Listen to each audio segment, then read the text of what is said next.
Hello friends, I am doctor Ashima Goyal from Parisa skin cosmetic and laser centre. आज हम बात करेंगे डैंड्रफ के बारे में। रूसी कहते हैं या फ्लेकिंग कहते हैं। बहुत से पेशेंट्स हमारे पास विजिट करते हैं कि डॉक्टर मेरे सिर में बहुत ज़्यादा पपड़ियाँ जम रही हैं, या बारीक बारीक फ्लेक्स हैं, या बिल्कुल धूल की तरह हैं। कई लोग कहते हैं कि पपड़ियाँ स्कैल्प पे जम जाती हैं और लिटरली फ्लेक आउट हो रही हैं। कईयों को बहुत ज़्यादा इचिंग भी रहती है। And few people are too embarrassed to go to work कि मेरे सारे कंधे पे सारी फ्लेकिंग गिर जाती है, और तो मेरा बहुत एम्बेरसिंग फील होता है। किसी पब्लिक डीलिंग में बहुत मुश्किल लगता है हमको ये सब इसके साथ फेस करना। यूजुअली ये किन लोगों में देखा जाता है?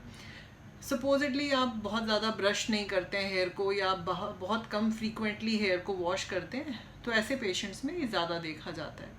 इसके लिए कई रिस्क फैक्टर्स भी रहते हैं, जैसे आपको कोई स्किन कंडीशन है, कई पेशेंट्स को एक्जीमा होता है, कईयों को सोराइसिस होता है, कईयों को फंगल इन्फेक्शन होती है। ऐसे पेशेंट्स में ये ज़्यादा देखा जाता है। ऐसे ही कई मेडिकल कंडीशंस हैं, जैसे न्यूरोलॉजिकल कंडीशंस हैं, कईयों को पार्किंसोनिज्म है, किसी को कोई कार्डियक इशू है, कोई स्ट्रोक का पेशेंट है, बेड रिडन है, कोई हार्ट का पेशेंट है, और किसी को कोई और न्यूरोलॉजिकल डिसऑर्डर है। तो ऐसे पेशेंट्स में ये ज़्यादा देखा जाता है। एक कंडीशन रहता है सिबोरिक डर्मेटाइटिस। ये बहुत ज़्यादा कॉमन है, बहुत ही आम तौर पे लोगों में देखा जाता है। इसमें स्किन बहुत ऑयली इरिटेटेड रहती है, ग्रीजी से स्केल होते हैं जो कि eyebrows, side of the nose, कान के पीछे बहुत कॉमनली पेशेंट्स को अफेक्ट करते हैं। इसमें इचिंग भी काफ़ी रहता है। ये यूजुअली एक मेलेसीजिया नाम के फंगस के साथ जोड़ा जाता है। ये जो फंगस है ये स्कैल्प में रहता है, और जो ये स्कैल्प ऑयल स्क्रीट करता है, ये उसको उस पर फीड करता है, उस पर रह के जीता है। ये आमतौर पे कई बार ड्राई स्किन में भी देखा जाता है, स्पेशली इन विंटर वेदर्स, जब मौसम बहुत ठंडा होता है और ओवर हीटेड रूम्स होते हैं, तो भी डैंड्रफ थोड़ा बढ़ जाता है। अगर हम गलत प्रकार के कोई हेयर केयर प्रोडक्ट्स यूज़ कर लें, गलत प्रोडक्ट्स यूज़ कर लें, तो भी डैंड्रफ बढ़ सकता है। कुछ लोग बहुत फ्रीक्वेंट हेयर वॉश करते हैं, हर रोज़ ही हेयर वॉश कर रहे होते हैं, उनका शैम्पू बहुत हार्श होता है, तो बालों को बहुत रफ कर देता है। तो इसमें कई बार ऐसा भी देखा गया, कुछ लोग डाइट पे होते हैं, they are not taking proper vitamin, they are not taking proper B complex, they are not taking proper fats. तो ऐसे पेशेंट्स में भी देखा गया है कि ये काफ़ी बढ़ जाता है। फिर कई पेशेंट्स में देखा जाता है कि ये आम तौर पे, जैसे mental stress is one of the very important cause, तो मेंटल स्ट्रेस के साथ भी ये डैंड्रफ एग्रेवेट हो सकता है। तो कुछ लोग तो हमारे पास आते हैं कि डॉक्टर सिर्फ डैंड्रफ है और बहुत एम्बैरेसिंग है, इसलिए हमको इसका ट्रीटमेंट कराना है। कुछ लोग इसलिए भी आते हैं कि डॉक्टर हमारा हेयर फॉल बहुत बढ़ गया है इसकी वजह से। So it is one of the very important causes of hair fall. तो हमें इसको लाइटली नहीं लेना है, इससे हमारी स्किन भी डैमेज हो जाती है। कुछ लोग आते हैं, मैम मेरी आईज़ के ऊपर पपड़ी जम रही है, मेरी आईब्रोज वाइट रहती हैं, या मेरी नोज़ के पास से स्किन बहुत ड्राई होके फ्लेक आउट हो रहा है, या मेरे कॉर्नर ऑफ माउथ से मैम स्किन उतर रहा है, या मेरी यहाँ क्रीज से स्किन पील हो रहा है, रेड हो रहा है। तो हमें इसको लाइटली नहीं लेना, पर हमें इसका ट्रीटमेंट प्रॉपर करना है। इसके ट्रीटमेंट में बहुत सारी चीज़ें आती हैं। कई बार तो जो डैंड्रफ होती है, जो थोड़ी माइल्ड वैरायटी रहती है, वो सिंपल मेडिसिन से भी ट्रीट हो जाता है। जैसे हमने आपको कोई शैम्पू दिया, we will prescribe you one good hair oil, and हम आपको टॉपिकल प्रेपरेशंस देंगे, जो सिम्टोमेटिक ट्रीटमेंट है वो देंगे, कुछ टेबलेट्स देते हैं इचिंग कंट्रोल के लिए एंड टेक्सचरल इम्प्रूवमेंट के लिए। तो उससे भी डैंड्रफ कई बार बेटर हो जाता है। And then we tell you that how to manage it in future, right. Then अगर आपकी इसकी स्वेरिटी बढ़ जाए, डैंड्रफ की स्वेरिटी बढ़ जाए, तो हम इसके लिए आपको टैबलेट्स तो देंगे ही देंगे। कई बार इसके लिए हमें we need investigations also to find out the cause, और to improve it better we have better medications available now. Specially कुछ लोग सोराइसिस और डैंड्रफ में डिफ्रेंशिएट ही नहीं कर पाते। बहुत सारे पेशेंट्स आते हैं that we have been visiting many doctors, but जब तक हम ट्रीटमेंट करते हैं तब तक ठीक रहता है, फिर वापस आ जाता है, और ये हमें 8 साल से है। तो ऐसे पेशेंट्स में हमें डिफ्रेंशिएट करना ज़रूरी है कि ये डैंड्रफ ही है या ये सोराइसिस है जो सिर्फ स्कैल्प तक सीमित है।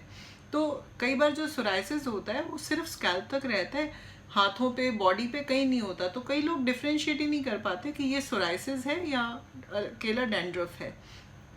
तो उस केस में द ट्रीटमेंट लाइन बिल्कुल डिफरेंट हो जाती है, डिफरेंट प्रोडक्ट्स दिए जाते हैं। उन केसेस में बहुत ज़्यादा हेयर फॉल भी बहुत सवियर रहता है। एंड पीपल से कि जब वो पपड़ी इतनी बड़ी निकलती है तो उसमें बाल ही निकल जाते हैं मैम, और हेयर बिल्कुल वीक हो गए हैं, हम हल्का सा टग करते हैं और हाथ में बाल आ जाता है। तो हमें इन चीज़ों को जब सिम्टम्स ये नज़र आए तो हमें डर्मेटोलॉजिस्ट को कंसल्ट करना है ताकि वो इन्वेस्टिगेट कर सके। और कई बार सोराइसिस काफ़ी सीवियर होता है, तो इसके लिए कई अब तो बहुत अच्छी मेडिसिन्स भी आ गई हैं जो इन्वेस्टिगेशंस करने के बाद हम पेशेंट्स को देते हैं, तो हेयर फॉल बहुत अच्छा कंट्रोल होता है, वो फ्लेकिंग भी चली जाती है।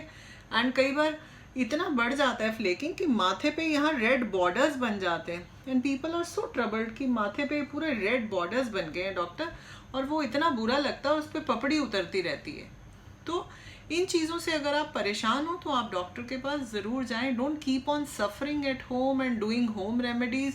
कुछ लोग आते हैं, हमने पेड़ का एलोवेरा लगाया, कैस्टर ऑयल लगाया, नींबू लगाया, दही लगाया, पर फिर भी ठीक नहीं हो रहा, डॉक्टर क्या करें।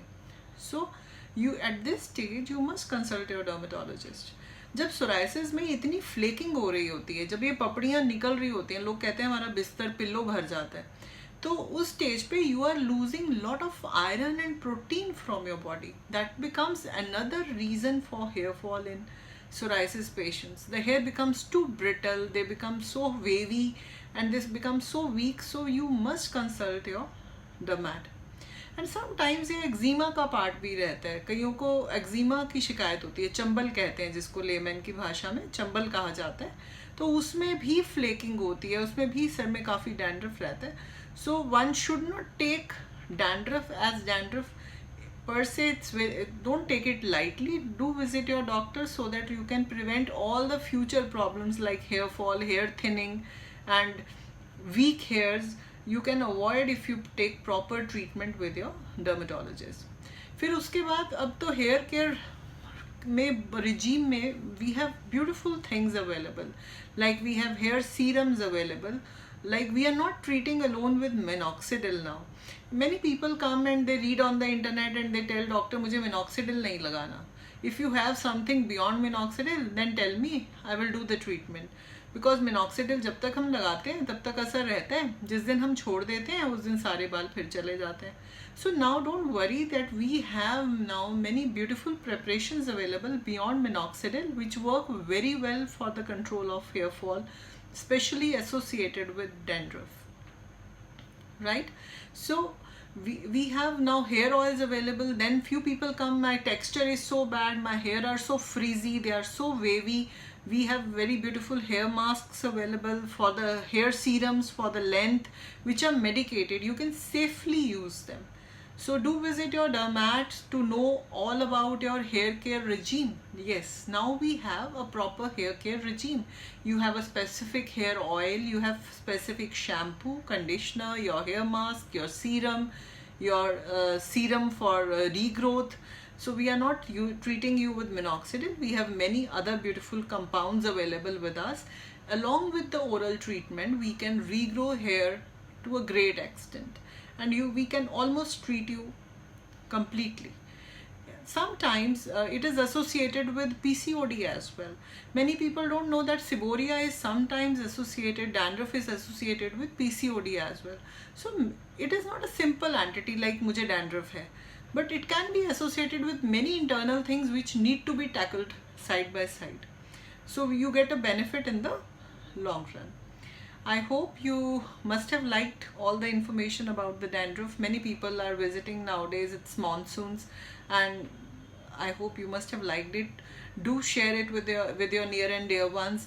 Do subscribe to my channel. Do follow us on Facebook and Instagram. And if you want us to make any video regarding any topic or any skin concern you are suffering from, do leave your comment in the comment section. Thank you.